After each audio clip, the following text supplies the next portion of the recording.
First, open WhatsApp and tap on the Updates tab at the bottom. Then, tap the Add Status button. Now, select an image or video from your gallery using the built-in media picker. Once selected, tap the music icon at the top of the screen. This is the new feature we're exploring.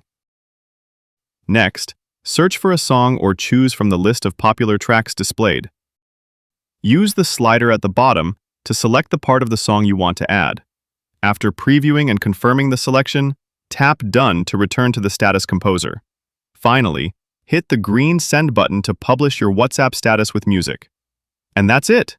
Your status now includes a musical touch that'll surely grab attention. If you found this video helpful, make sure to give it a thumbs up, share it with your friends, and of course, subscribe to the channel for more tech tips and tutorials just like this one. Thanks for watching, and I'll see you in the next video.